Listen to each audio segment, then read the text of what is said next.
Hello and welcome once again to Elections Unlocked, our special show where we take you to all the election battleground states and to the big final battle of 2024, the battle for Maharashtra.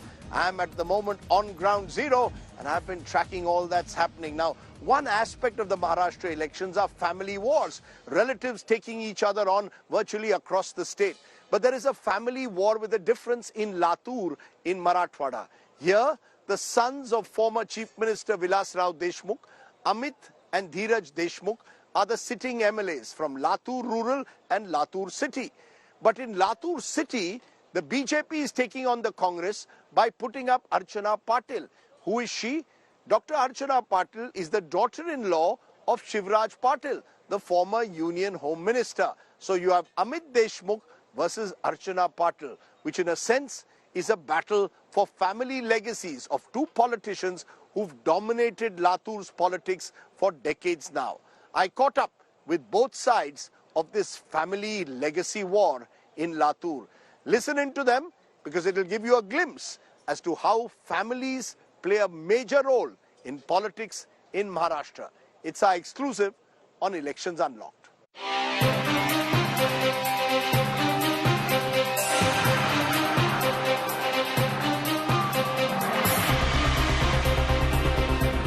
Latur, about 342 kilometers from Pune, is on the Maharashtra-Karnataka border.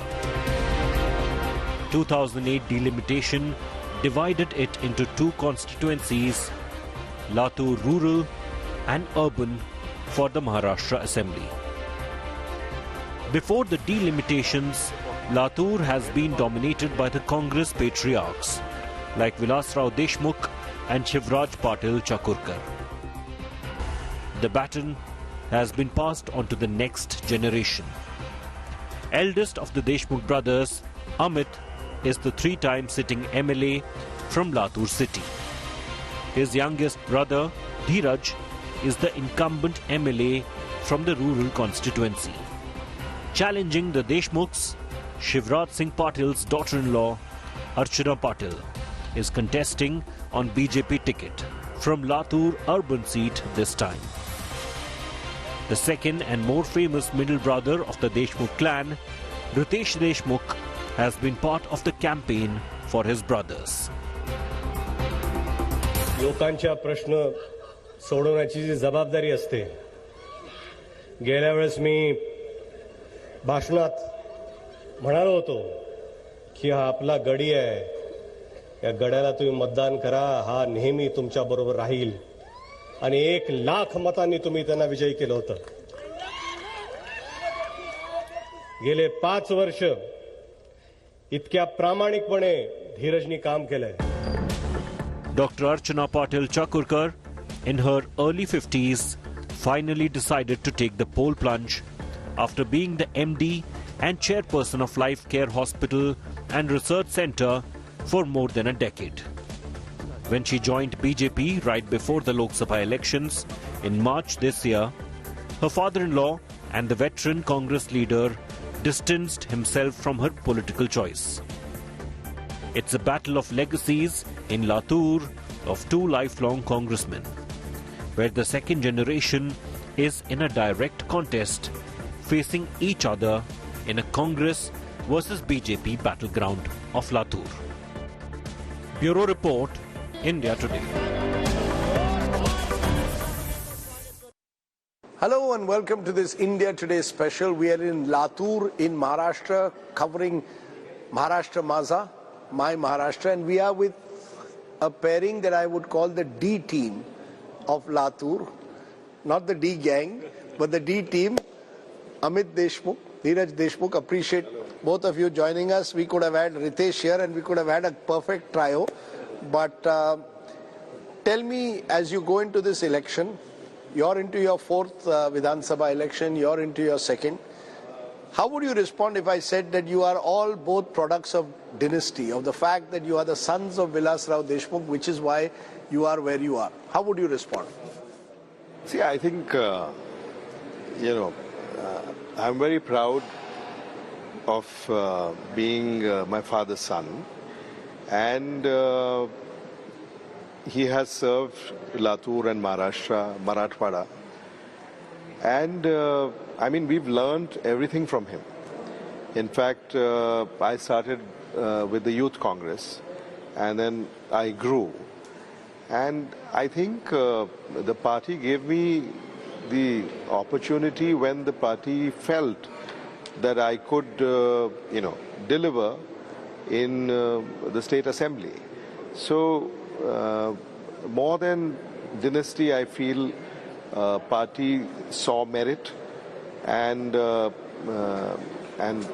I've contested 3 elections successfully, and this is the 4th. No, but So if you all were not Deshmukhs, would you all be where you are? That's the question.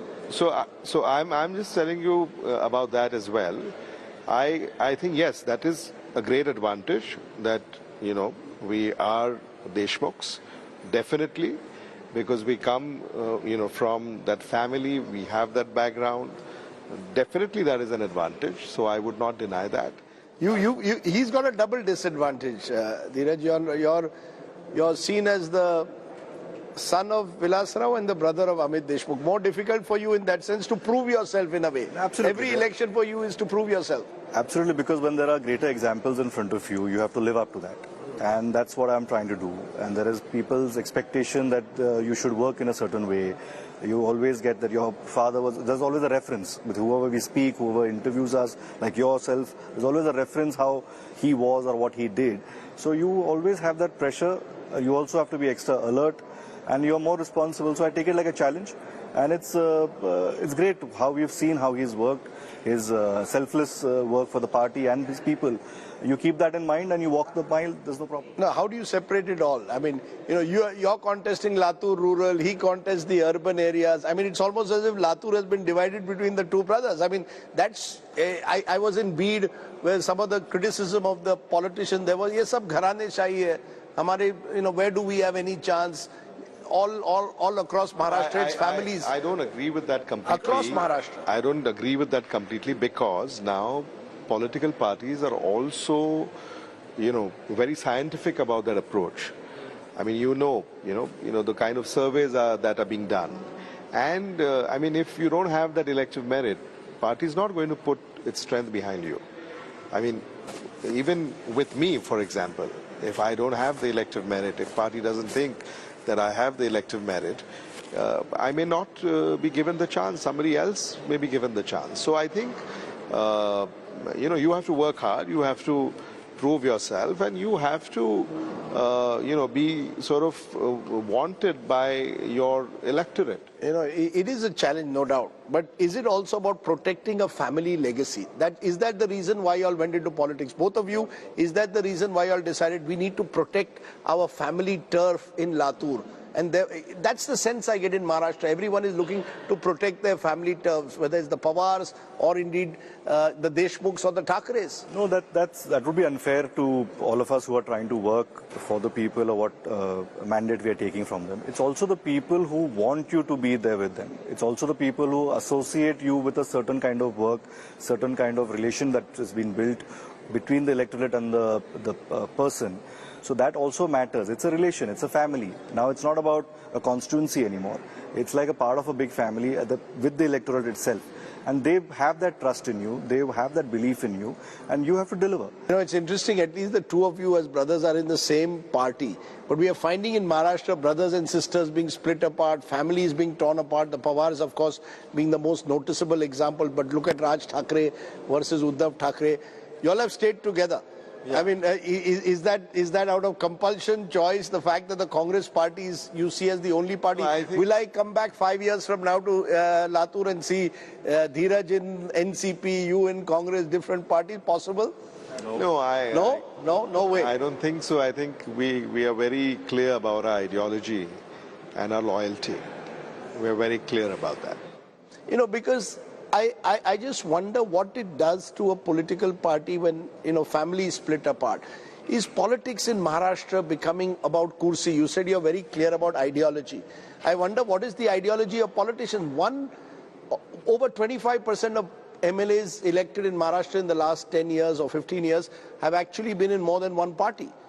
So, I mean, what does it say about ideology? What is this ideology in Maharashtra apart from power? All of you want power, that's all. See, the politics everyone is doing because you want to be in the power to do your agenda. So why government? Why government? You can be in opposition and do good for the for your. We've stayed in opposition when our party was not elected by the people. We've stayed in the opposition. But your exceptions. The rule seems to be, do something or the other to come to power. The belief in Maharashtra is that the real politics could start after the 23rd, after the result. We don't know which party will go where. Is that, as young people who joined, as you say, with the idealism, the ideology, does that make you feel depressed when you see what's happening around? Yes, it is depressing. It is depressing. It is depressing. I think, the political culture that has changed over time is certainly depressing, and it's not good. I think this needs to change. This definitely needs to change, and parties, should have some kind of code of conduct for themselves. And, like, for example, poaching MLAs and poaching MPs. I mean, where are we going? I mean, we have to go back to our electorate, show your face to them. And it's becoming, it's becoming... Did someone offer the two of you a chance? I believe there was some talk of Congress MLAs also being wooed by the ruling alliance at some time. No substance in that. I mean, they just don't want to waste their time with us. They weren't going to waste their time with us. You all were very clear about that. No substance. Your late father, who I remember well, was someone who had come right from the grassroots, fighting Panchayat, Zilla Parishad election. You also fought a Zilla Parishad election. I want to understand, what is the biggest challenge you faced in politics? There's a lot of hard work, I know, but what for you is the biggest challenge as Mumbai boys who had to come and work in Latur? Your father came right from Latur itself, but for Mumbai boys, where you grew up, to come and work in Latur, what was the biggest challenge you first had? No, I'm born in Latur. Yes, but you lived a large part of your life in Mumbai. And when my father moved to Mumbai as, a politician, we all moved with him. So yes, I have, I'm schooled in Mumbai and colleged in Mumbai and all of that. But we've always, been connected to the roots. We always came back to our village. We always came back to our town. And we had that connection, and my parents made sure that I had, and we all of us had that connection. So that connection and that bond was very strong. So it was not very challenging. I think we like it here. And, one has prefer Latur to the bright lights of Mumbai? Absolutely. You do? Yeah. Both of you do? Yeah. Yeah? Interesting, because, the Prime Minister in particular, I don't know whether he'll come to Latur in this campaign, possibly not, but uses the word Parivarvad time and again to describe the Congress party. The Congress party is a party of Parivarvad. How would you respond when the Prime Minister of the country no less says the Congress party is a party of Parivarvad, of entitledness? I think, he comes from a party which, has its own agenda, and, what can you expect? What can you expect from a party who is, sort of competing with the Congress party?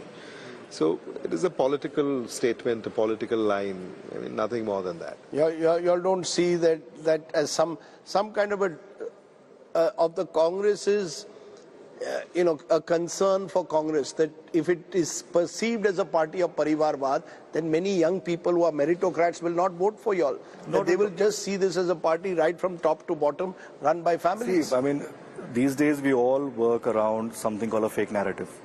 So you need to give a narrative. If you have to compare BJP's work or versus Congress's work, the tall work that Congress has put right from getting independence to setting up everything that we are experiencing today, if you have to count all the works that Congress has done, the agenda would never end. So you have to just deflect and give another diversion to the conversation, and it becomes a propaganda. And then you run with that propaganda, and it sort of worked for a while. And now people have done with that as well. Now enough Parivarvad. Now if they have to comment on us as Parivarvad, they've inducted Parivars in their party. So what would you say about that? Because there are a few Congress Parivars that are there in the BJP today. Yeah. The BJP in Maharashtra also is a bit of a Congress youth party at one level, which is interesting. I just want to understand, therefore, in conclusion, who's going to win Maharashtra? MBA. And no, I want an honest answer now. And MBA. Everywhere I go, I hear that it could become a missile, it could be a hung assembly. aren't you worried about Ladki Bahin on one side, the Prime Minister coming and saying that ek hai to safe hai? That's the kind of narrative that they are pushing. You're not worried that the fact you all don't have a chief ministerial candidate? Nobody has. Even from their side, there is Nobody no has. Anyone could become a chief minister. Who knows in Maharashtra? Come tomorrow, anything could happen. But in general, are you really as confident today in the Vidhan Sabha as you were in the Lok Sabha 5 months ago? Yes. Yes, we are. You actually think that you don't worry that more local factors? And soybean will be a big factor in this election. You're saying soybean and the fact that farmers have not got the price for soybean will be a big factor in rural Maharashtra in particular. Confident, therefore. Absolutely. Not that on the 23rd of November we will have more ulat fail. Maharashtra will surprise everyone. Maharashtra will surprise. That's interesting because I've called my new book 2024 the election that surprised India. Lok Sabha surprised, Haryana surprised in a way which didn't quite go the Congress way. Yeah. We'll see what Maharashtra does and we'll see what the two of you do with your political careers. But good to see you. Thank you. Amit Deshmukh and Dheeraj Deshmukh. Thank you so much for joining us on India Today. You want to call them dinners or you want to call them simply hardworking young men trying to make a mark and an impact in Latur? You decide. Now the battle for Latur in Maharashtra is being seen as one of the prestige contests of this election because it's a battle for family legacies. We've heard from the Deshmukhs a little while ago. Now let's hear from the rival, Shivraj Patil, the former Speaker and Home Minister's daughter-in-law, Archana Patil, is taking on Amit Deshmukh here in Latur. I've called it the battle of family legacies. Is that the way you see it? Shivraj Patil's legacy versus Vilasrao Deshmukh's legacy? Well, we are fortunate to have the legacy, but let's not treat it as a legacy battle because Amit is a very efficient candidate and so am I. You know, the reason I'm asking you this is your father-in-law is still a permanent invitee of the Congress party. When I see Shivraj Patil, I associate the Congress with him. Now I see you and there you are with the BJP Safa and a scarf. I mean, is this Archana Patil trying to sort of say, we are now moving away from the Congress legacy to the BJP legacy? You've moved away in that sense from your father-in-law's... No, it's my decision. It was my decision to join BJP. And of course, he has had a great stint in Congress party. But that doesn't stop me from making my own decision. You made this decision, what, in March of this year, just before 30th March. 30th March, just before the Lok Sabha election. What made you, Archana Patil, decide to join the BJP? Well, that decision was, it was on my mind for some time. And just before Lok Sabha elections, I thought, that Lok Sabha election campaign will allow me to understand how the party functions and all the nuances of election, because I definitely had this plan to contest assembly elections, provided BJP thinks I am a befitting candidate. Why BJP? As I said, Shivraj Patil ji must have spent 50-60 years in the Congress, so why should Archana Patil not join the Congress party and take the benefit of her father-in-law's goodwill? Why did you choose the BJP? No, his goodwill is above all these things. I am enjoying his benefit of his goodwill today also, in BJP also. But why BJP? Why specifically did you... What is it about the BJP that made it so attractive? Is it simply that you decided BJP mauka de raha hai, isliye BJP, go with the BJP? Ye mauke ki baat nahi hai. I started, this discussion started in 2017. And I took my own time to think about all good, bad, ugly of my decision. And then in 2024, I have made this decision. You've been a professional. You've been a doctor turning to politics. Politics is a very different game. Against you is Amit Deshmukh, who has been in politics now for 15 years, is a 3-time MLA. Does that make it more difficult for you as a new entrant to take on someone who's already been in politics for more than a decade and a half? It has its own advantage also, because people already have, they are already feeling disappointed at his performance. So that's giving me a lot of edge over the situation. Because, when I speak to Amit Deshmukh, I get the sense that, he believes now he's arrived, he's an experienced politician, he's also been a minister. Politics is not an easy business. I mean, are you finding it difficult to make the transition from being a doctor to a politician? Not at all. I have been part of my father-in-law's all political activity behind the scene. So that's all natural for me. And as far as the whatever Amit Deshmukh is saying, I feel he has arrived, but so am I. So Did your father-in-law ever say, Archana, don't do this? I mean, knowing the kind of person he is, was he wary of the fact that here is his daughter-in-law taking this big step of joining the BJP? no, He encouraged you? No, he is a man of his principles. He asked me that, are you sure you want to join politics? Then second question was, are you sure you want to join BJP? And then he said, okay, now you're taking a decision, then own it. And here I'm owning it. You know, it's 8 months since you joined politics. What's been the most difficult thing about being a politician, and what's the best thing about being a politician? The best thing is the adulation, the admiration I'm enjoying. Every day I'm drowning in flowers and petals, and there's a lot of public admiration. That's really something else. And what's the most difficult thing? Most difficult thing was I thought I'm getting ticket, and suddenly that list, my name didn't flash in the list, first list. And then everybody started telling me that, this one is getting, that one is getting. So then I realized, oh, politics is a game of uncertainty. What is it that you think that you're going to do for Latur? Because this is an area, I remember coming here during the earthquake of '93. It suffered from drinking water scarcity. Its joblessness has been a problem. Agriculture price of soya bean is a major issue, ma'am, here. What is it that you're going to do differently? What is your vision for Latur? I don't have to do anything differently because there are not many things which have been done in proper way for Latur. I mean, when you say that, it troubles me because your father-in-law was an MP here. No, I'm talking about the last three terms. Okay. Because Vilasrao Deshmukh has left a very rich legacy for Latur's development. Right. So I'm not going there. You're not going there? No, not You believe that in the last 3 years or last 3 terms, yes, Amit Deshmukh has not done enough? Yes, that's what people are complaining, and that's what we are experiencing. I have to tell our viewers this. We've been doing this interview at midnight, and the reason for that was we interviewed Amit Deshmukh along with his brother Dheeraj Deshmukh earlier. They also came into the hotel. And then Archana ji waited till they left and then she came. Are you all rivals in that sense or friends? I mean, would you, if you meet Dheeraj and Amit, shake hands with them, or is there a tug of war? Not at all. We have met at several occasions, and But I sense that there was a, there's a bit of a difference. Not at all. Like meeting someone at this hour in the lobby, it was awkward, and I had a meeting to go.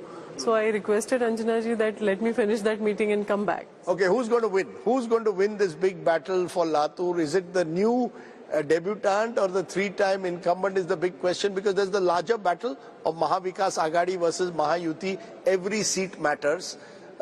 Who's going to win this big battle? I think the Ladki Bahin is going to win this battle, and which is me. Yes. The Ladki Bahin. Now, the Ladki Bahin is interesting because you're promising what? 1,500. You're giving 1,500. You're promising 2,100. Congress has gone with its Mahalakshmi scheme and promised 3,000. I mean, at this rate, you all are just throwing money. It's taxpayers' money, which both the parties are going to throw at the women of Maharashtra. Well, that's democracy for you. You can't stop them from taking decisions.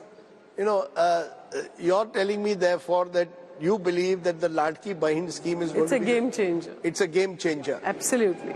Absolutely. And you're calling yourself the Ladki Bahin in a way of Latur. Yes. Okay. We'll see whether the Ladki Bahin of Latur wins or whether the Deshmukhs win. Deshmukh versus Patil. It's a nice battle. No, it's a battle of Jan Shakti versus Dhan Shakti. That's what people are calling. Acha, Jan Shakti versus Dhan Shakti. I'll leave it there. Archana Patil, I wish you well. Dr. Archana Patil, as I wish everyone who contests this election. Thank you very so much for joining us. Thank you. The battle for Latur is a battle for family legacies, is the way it's being positioned, because there are lots of families contesting all across Maharashtra. Rajdeep Sardesai in Latur for India Today.